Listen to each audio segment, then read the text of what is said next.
let's get to this because this was billed as kind of like the in or out of the underachievers. It's not really an in or out because Manchester City can still turn it around if they beat Mr. Champions League and Bruges next Wednesday. Yeah. But it was kind of for Paris Saint-Germain. I mean, like I think their fate would have been out of their hands if they'd lost this one. I was skeptical. We thought Manchester City a little bit resurgent. And then they scored the 2 goals, and you're thinking, okay, you got this. You have all these ballers. Make the pitch big. Make Paris Saint-Germain chase you around. The crowd might start murmuring a little bit. And no, that didn't happen. No, and I mean, the first half was really what we expected in terms of it was a big tactical battle between two managers who are very, very similar, who've been great friends for many, many years.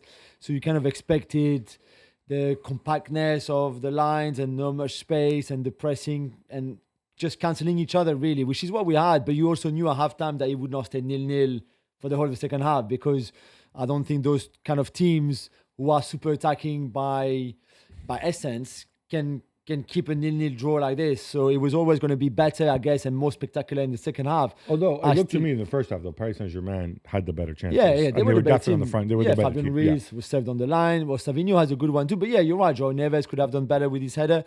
I felt PSG were edging in that first half, but you knew it would not stay at 0-0. I never thought City would score 2 goals like that back-to-back in 3 minutes, and they were a bit lucky on the goals because there's ricochets and deflection everywhere. And at 2-0 down for PSG, I was like, okay, where is this going? Because you're right, City should have maybe controlled more the rest half hour or 35 minutes of the game to maybe see it out. But the fact that PSG, Barcola, Dembele reduced the score so quickly after only 3 minutes after the Haaland goal changed the whole dynamic because the stadium believed again.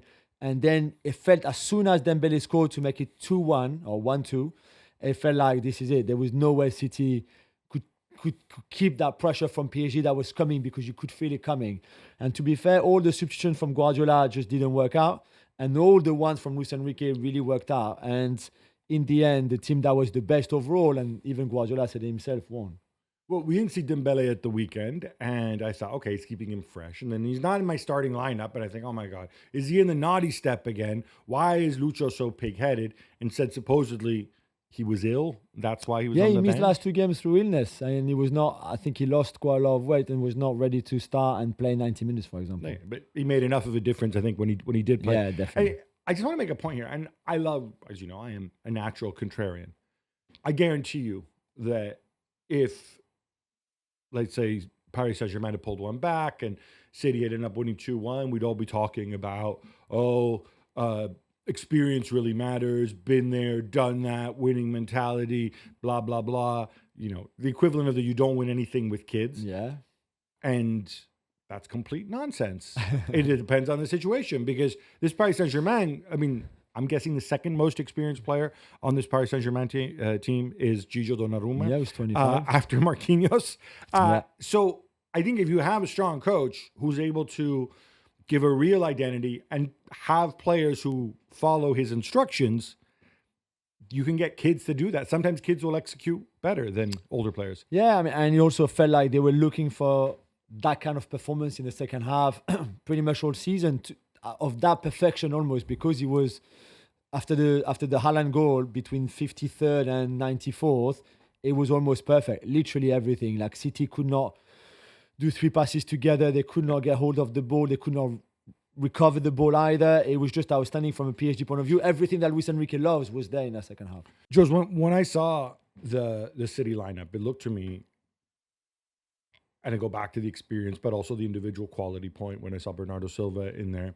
When I saw No Doku, it was almost like, okay, we can have one young crazy dribbler, but no more than that. It looked to me like Pep's mindset was, let's just see this out.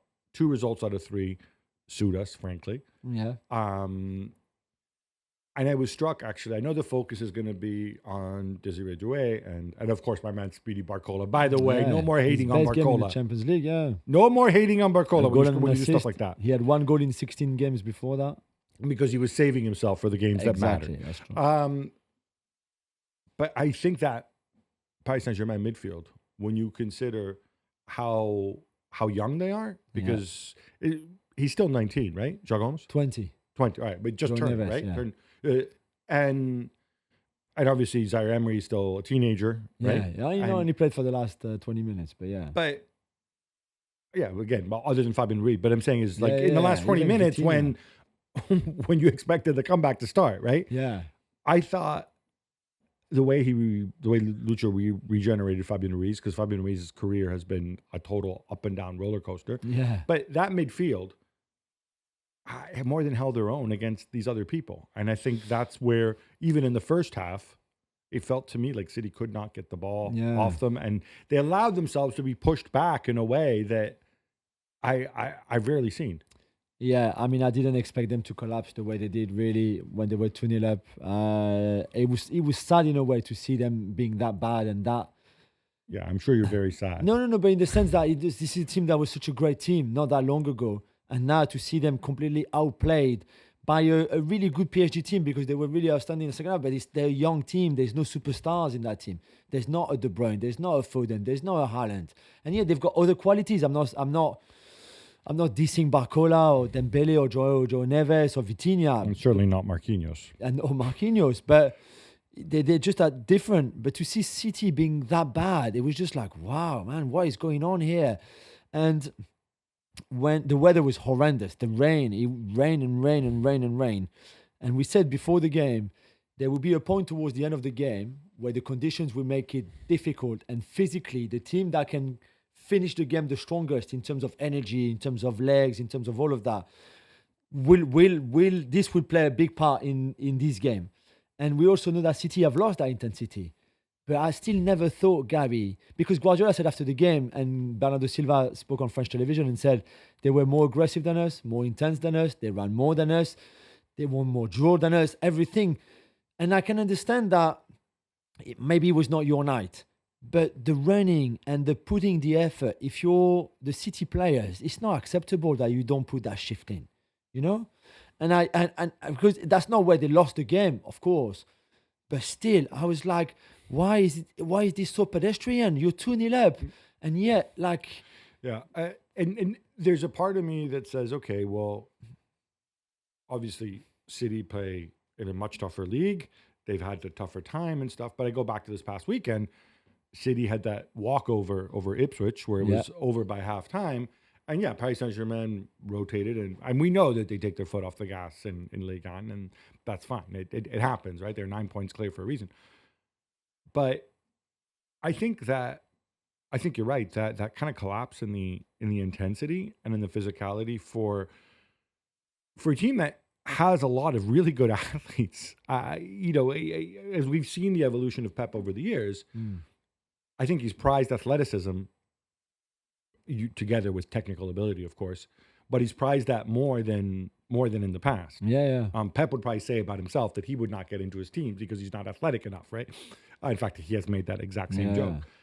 So that is something that surprised me. The fact that the occasion didn't get to some of these Paris Saint-Germain players, because, let's face it, if you're Vitinha, what have you won? What have you done? If you're Desiree Doué, who just arrived there, okay, yeah, all right, I was, lording it up at Rennes, now I'm here.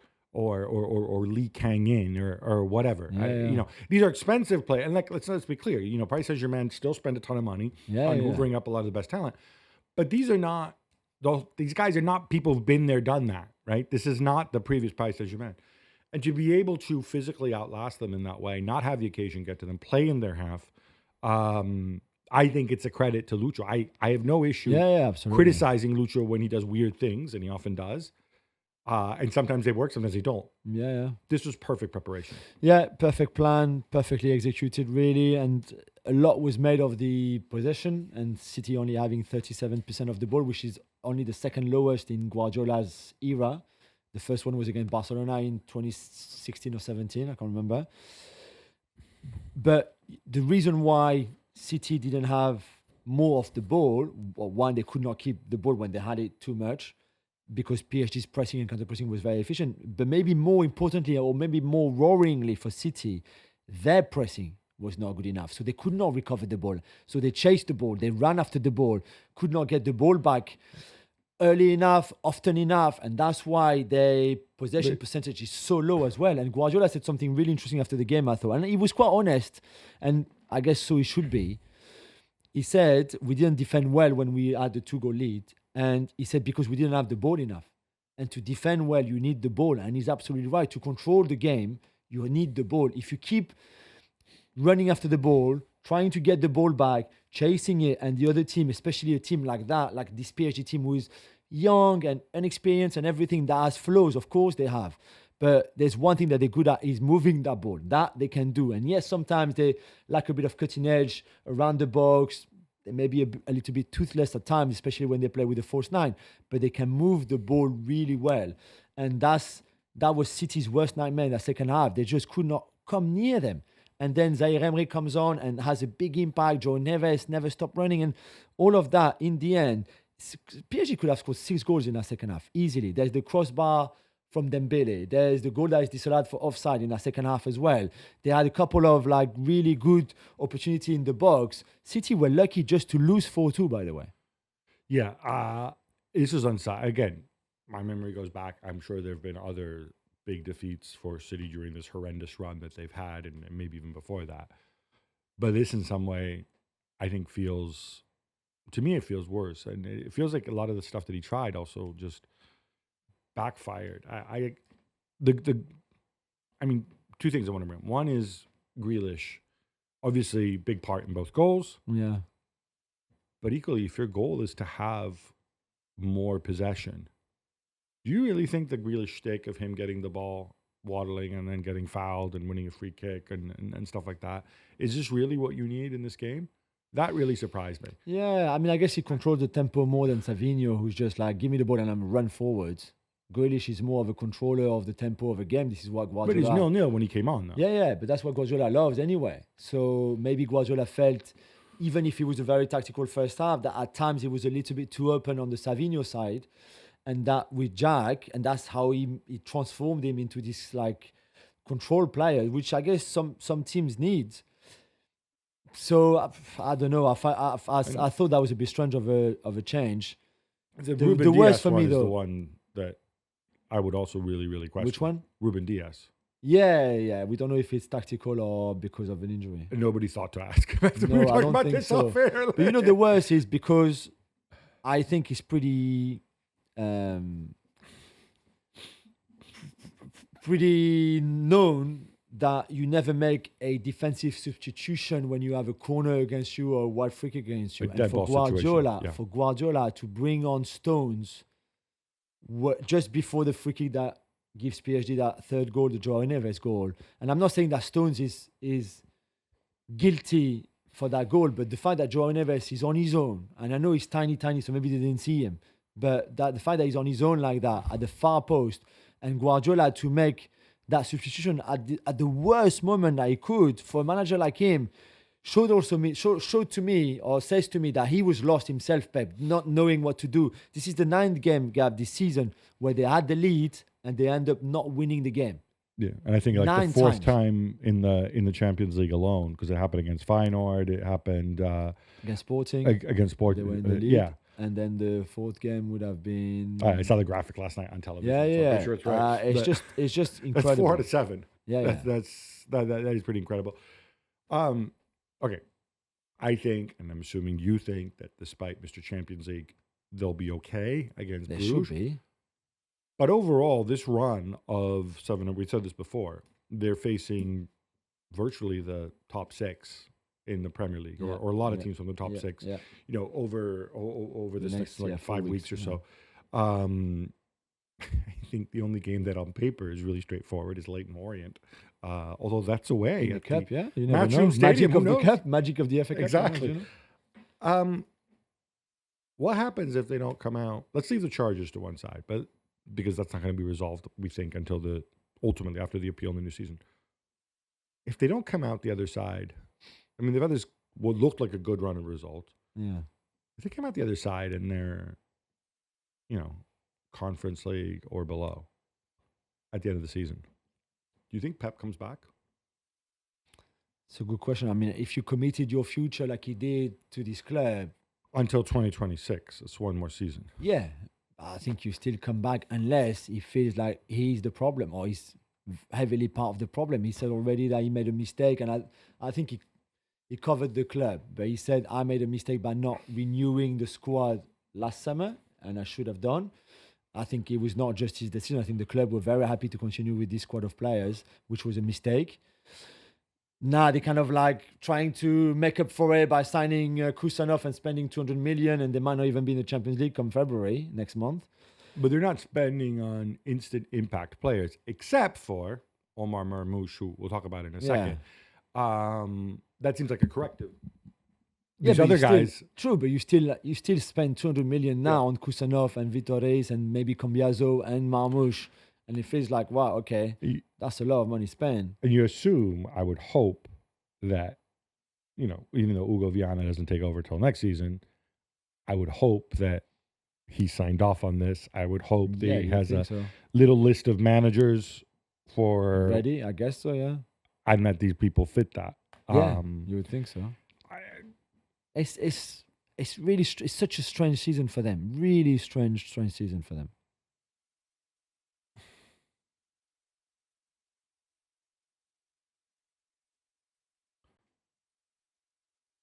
What? We. Oh yeah. Yeah. Here, I'll just go with me. I'll just close it out on Marouche. How much? It's not really 59. It's actually 65 million euros. Yeah. Can you find the euro figure? Do you mind, or just type in 50? Well, because it's stupid. That's what they negotiated. The number comes from Germany, not from City, because otherwise they wouldn't. Just put 59. Don't search for that. Just put 59 GBP to EUR. What? Okay. All right.